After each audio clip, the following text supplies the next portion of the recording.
Good morning, St. Louis, and welcome to our lovely show this morning. I'm Cooper Kolb, and you're listening to 93.7 The Bull. For a look at what's happening on the other side of the earth, let's head overseas and take a look at Afghanistan. The number of civilians killed in Afghanistan has been steadily rising over the past few years, but 2016 has been the highest, with a 25% rise in child civilian deaths.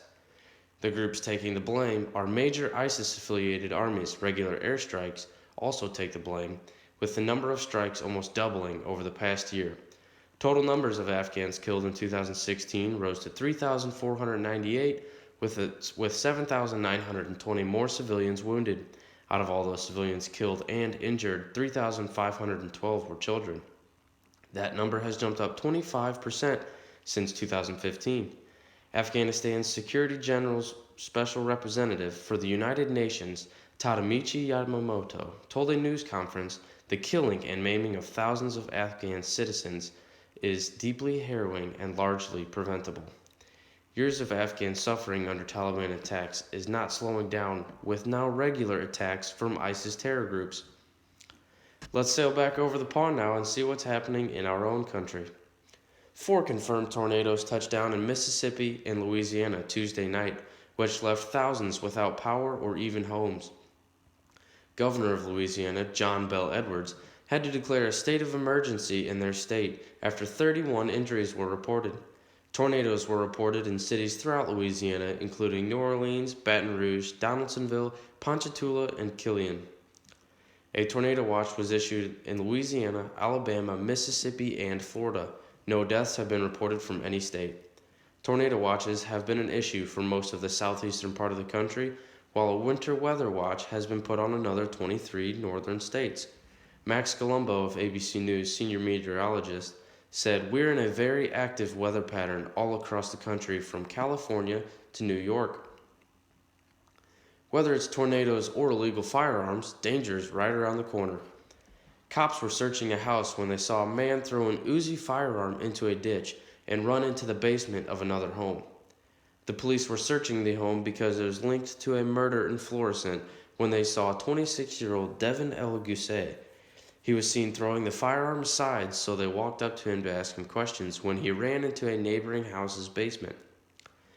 Witnesses from the Florissant murder recorded a license plate number off of a car fleeing from the murder scene, and it was traced back to the house that Devin was headed to. When he saw the cops, he tossed the weapon aside, ran into the basement, where the police found him hiding under an air mattress. The police found a round of .223 caliber ammunition, which matched the ammunition used at the murder. Devin will face charges for an illegal firearm and ammunition possession. Now let's hear a word from our sponsors. Yeti Coolers, rugged, reliable, and keeps ice for days. If you go on any outdoor adventure, you need a Yeti. Going riding through the mountains? Good thing Yeti's bear-proof. Sailing the ocean for days on end? Yeti's keeps ice 5 times longer than the leading competitor. If it's not just a cooler you need, we also offer cups, koozies, and Yeti apparel, including hats and t-shirts. Just remember, when you need to keep something cold or hot, the Yeti is a solution for you. Alright, we're back, so let's see what's been happening in sports. The name Charles Oakley brings the idea of a great basketball player who used to play for the New York Knicks. He was arrested at last night's game for being aggressive with the Knicks team owner, James Dolan. The start of the incident is unclear, but Oakley says that Dolan has been very unwelcoming to him in the past. The Knicks let out a statement that said Charles Oakley came to the game tonight and behaved in a highly inappropriate and completely abusive manner. He has been ejected and is currently being arrested by the New York Police Department. He was a great Knick, and we hope he gets some help soon. Phil Jackson, the president of the Knicks, tried to calm the situation down, but his attempts were unsuccessful. Now let's figure out if you're going to need a coat for the next few days. Thursday will be sunny but cold with a high of just 30 degrees. Friday will be sunny again but a little warmer with 58 as the high. A few more clouds might roll in on Saturday, but it'll be a warm day with a high of 66. Sunday brings back a little colder weather and also a slight chance of rain. Monday is sunny again with a high of 50, and Tuesday and Wednesday will also be sunny, a high of 50 and a high of 47.